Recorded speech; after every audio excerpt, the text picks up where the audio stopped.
पर एक और काउंटर जो कि आज फोकस में रहेगा मयूरेश, वो है एनएमडीसी। एक बार आपसे इस पे राय जानना चाहेंगे। देखिए मेटल्स में एक्शन भरपूर है, पर एनएमडीसी जहाँ पे आयन ओ के प्राइसेस जो हैं वो गिरते हुए नजर आ रहे हैं, क्या एनएमडीसी पे भी हम थोड़ा सा प्रेशर देखेंगे?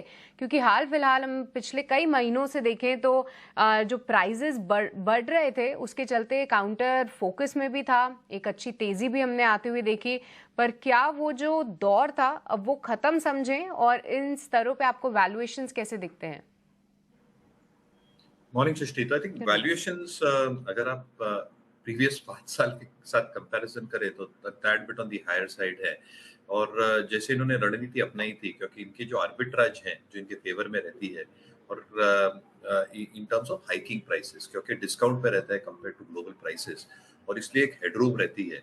तो अभी भी I think in scenario where iron ore prices are going up, इन्होंने जो लम्प्स और फाइन्स के प्राइसेस रखे थे ये कैलिब्रेटेड वे में इंक्रीज की थी, and not at least at par with what the global iron ore prices were.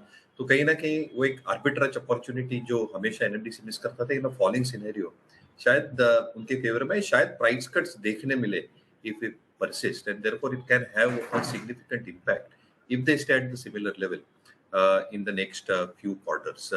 But मेरा टेक दो चीजों से, एक I think at some point of time as the China recovery starts happening और जब रीस्टॉकिंग स्टार्ट होती है, तो कहीं ना कहीं I think this should also have a huge respite in terms of prices bouncing back.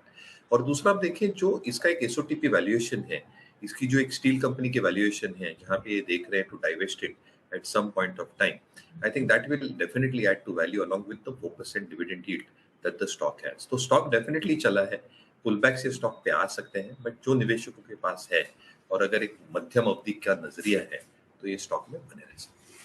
Mayuresh जी, आपसे जानना चाहेंगे क्योंकि आज हम देख रहे हैं कि कुछ कुछ स्टॉक्स रिकवर करने की कोशिश कर रहे हैं। आप एमजीएल देखिए, हिंद कॉपर में हम तेजी देख रहे हैं, ऑयल मार्केटिंग वाली कंपनीज भी रिकवर कर रही हैं। ओएमसीज में क्या आपको लगता है कि मौका है क्या करेक्शंस पर? क्योंकि अभी भी उसमें कई सारे ऐसे शेयर्स हैं जहां पर वैल्यूएशन को लेकर उतना ज्यादा कंसर्न नहीं था। नहीं, बिल्कुल। तो आपसे आपकी बात से बिल्कुल सहमत हूँ, और valuations was never a question for OMCs. हमेशा डाउट यही बात पे था कि इलेक्शंस के पहले क्या एक price cut fuel retailing prices पे देखने मिलेगा, और अगर एक टोकन प्राइस कट आता भी है बिफोर द इलेक्शंस और when the dates are announced, I think ये अभी कंप्लीटली प्राइस इन हो चुका है।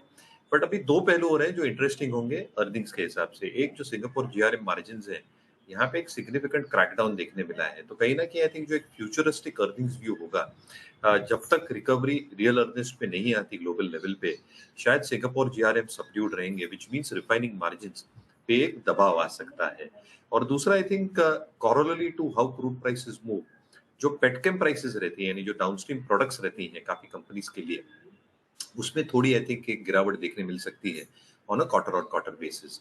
Obviously pipeline volumes should be reasonable enough. अगर आप देखते हैं तो एक टोटल एसओटीपी वैल्यूएशन जब आप करते हैं ओएमसी कंपनीज का, including investments that they have in terms of cross holding other companies के, वहां पे because of the volatility in prices that you are seeing थोड़ा एक रीजनेबल एक डिस्काउंट शायद आ सकता है। बट डिविडेंड यील्ड सारी अच्छी है ये सारी कंपनीज के लिए। तो कहीं ना कहीं I think a large part of the expansionary move जो प्राइस एक्शन के साथ हुई थी, ये शायद प्राइस इन हो चुकी है। शायद अगले 1 से 2 क्वार्टर्स अर्निंग्स के हिसाब से थोड़े टफ रह सकते हैं। तो अभी मेरे हिसाब से एटलीस्ट एक कंसोलिडेशन फेज से ये सारे स्टॉक्स हो सकते हैं।